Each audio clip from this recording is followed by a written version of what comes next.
pa nga ano, well, hindi pa nga 12, nagang paputok na. Happy New Year po sa inyong lahat. Kami po ay nagbanding ng aking anak. Papunta kami sa farm at kukuha kami ng native na manok tsaka buko. Gusto niya daw kasi kumain ng sariwang buko tsaka native na manok, yung galing mismo sa aming farm. Kaya kami po ay papunta sa farm para kumuha ng kailangan. Ito po yung dinadaanan papunta ng farm.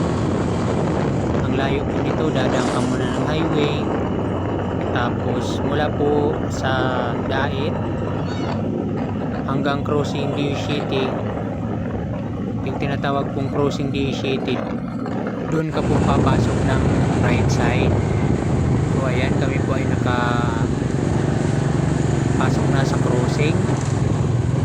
And dito na po yung binabaybay namin, yung mismo yung kalsada papunta sa aming farm.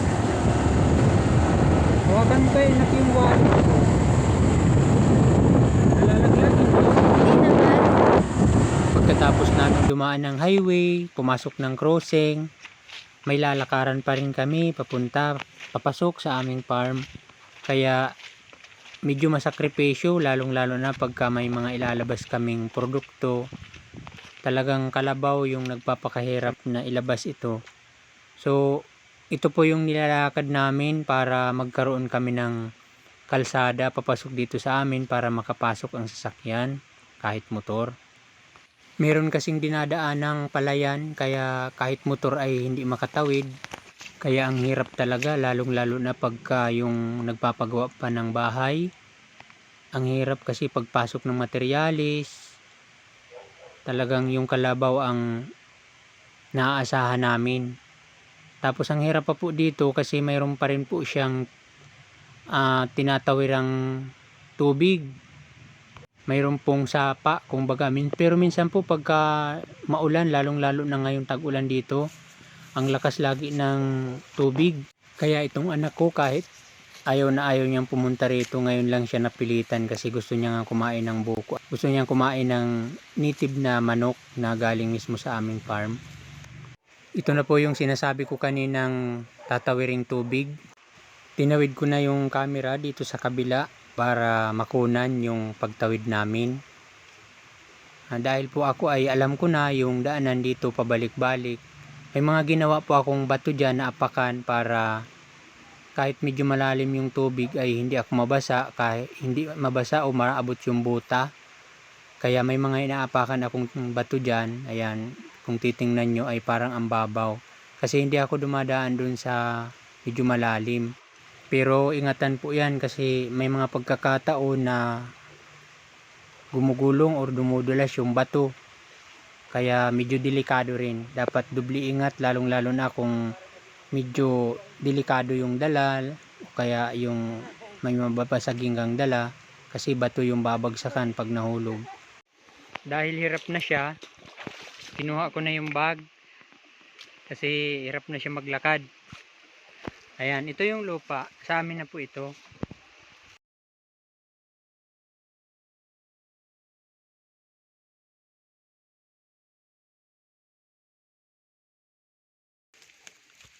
Ayan, mayroon na po kami pinya dito. Ito po yung kung napapansin nyo kung doon sa video ko, mayroon in-spring pinya na madamo. Ito na po yun. Medyo wala na siyang damo. Yung doon po sa taas, yun po yung malalaki namin pinya. Ito po ay ano pa lang po ito, magti 3 months pa lang. Kaunti lang po ito, mahigit lang itong 10,000 na puno. Hanggang doon po ito sa may tapat ng aming bahay, doon po sa unahan. Medyo may distansya pa po dito yung bahay namin, pero ganito po kalayo, kita na yung tao na paparating, lalong lalo na po pagka nandun ka mismo sa bahay. Kitang kita na, kaya kung naririnig nyo po, nag-iingay na yung gansa kasi mas nauna po yung gansang makaditik ng tao kaysa sa aso. Ayan, natanaw ko na yung katiwala namin. Dala-dala na yung kawit kasi alam niya na magbubuko kami. Alam niya na papunta kami dito ngayon. Kaya ayun, naghihintay na sa amin. Ito na po yung farm namin. Ang ingay ng gansa. Lalong-lalo na po pagka yan ay nakabitaw.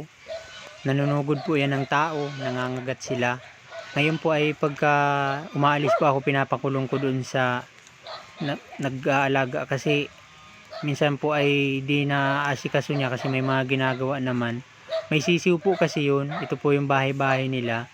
Matapang masyado, lalong-lalo na yung aso, nilalabanan nila. Pagka walang nakakakitang tao dun sa aso, minsan nilalabanan yung ng aso, ang kinakagat yung maliit. Kaya ayaw ko madisgrasya yun kasi sayang naman, ang mahal naman nito. Ayan yung gansa namin. Overprotective masyado yung lalaki. Ito yung lalaki. Ito yung babae. Ayan yung may sisiw na siya. Ayan. Ayaw ayan yung sisiw niya. Ayaw pa nitong lalaki. Ito mo. Overprotective siya. Saka hindi na siya lumalabas. Lagi na lang siyang nandyan kasi may daanan naman dito. Ayan yung daanan palabas. Ayan. Overprotective siya masyado. Ayan. Dahil nagpisa na yung sisiw. Ganyan pala yung lalaking gansa. Ito naman yung isa pa naming gansa. Isang breed naming gansa. Ito naman yung lalaki. Tapos ito yung isang naglilimlim. Ngayon pagka may napunta dito sa bahay nila, napasok yung lalaki. Ayan, kasi ayaw niyang pinapapasukan ng tao. Ayan. Shortcut ulit kasi naghihintay na yung makuha ng buko. Ayan, magbubuko na kami. Tumulong na ako para mapadali kasi magdadala pa kami ng buko at maghuhuli pa ng manok. Usok-usok mo doon ang video. Sa pang ganito ron. Ayan, tatambakin natin dito. Pudaw na. Sarap po ditong magbuko kasi mababa lang siya. Tapos malapit lang sa bahay. Ayun yung bahay, oh. Ayan.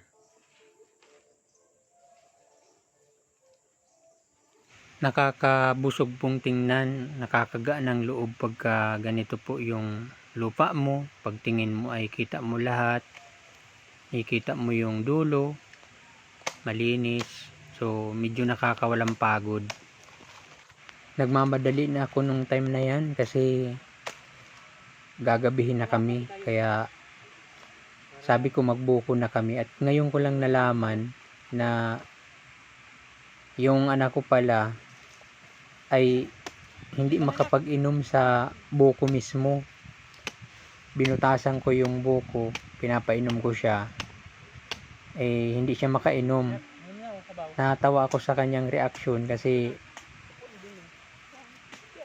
nakakatawa talaga, nakakatawa siya kasi yung reaksyon niya parang naghahanap siya ng baso. Bakit walang baso? Kaya nang mapatawa ako, nahiya siya, hindi na siya tuloy uminom ng sabaw.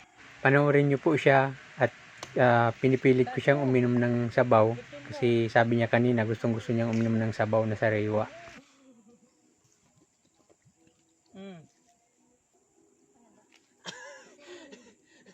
Kaya mo yan, sige na, hindi marunong. Hindi marunong mag-inom. Oh. Ha? Ano? Sabay na lang. Sumalamig. Ay, ano nga rin? Ano mo, ganyan mo yung ano mo. Ayoko. Oh, dili na. Ayoko. Sabay na. Hindi ko talaga siya napilit.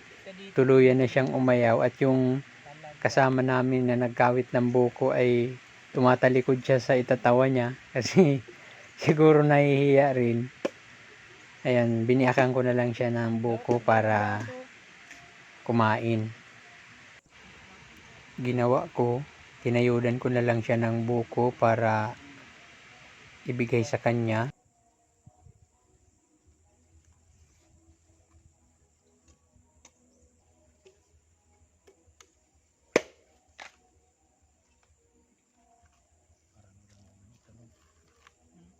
buko. Uy, bakit ganun? Pagka sa actual, marami namang laman siya, pero pagka sa camera, bakit kaya parang walang laman? Hindi ko kasi type din naman yung makapal yung laman kasi matigas na siya. Mas masarap naman talagang kainin yung malambot na buko. Kasi hindi yung bukong Maynila. Buko, ang tamis-tamis pa ng sabaw ng buko dito sa amin. Yan, enjoy namin yung pagkakain ng buko, pati yung mga aso namin kasama. Pinagbibigyan din namin sila. Tsaka yung iba naman, di naman namin yan naubos. Kasi yung iba po ay dinala namin yan para pang buko salad. So yan lamang po kasi medyo humaba na yung full storage na yung cellphone ko. Kaya maraming salamat po sa inyong panonood. Thank you po. God bless.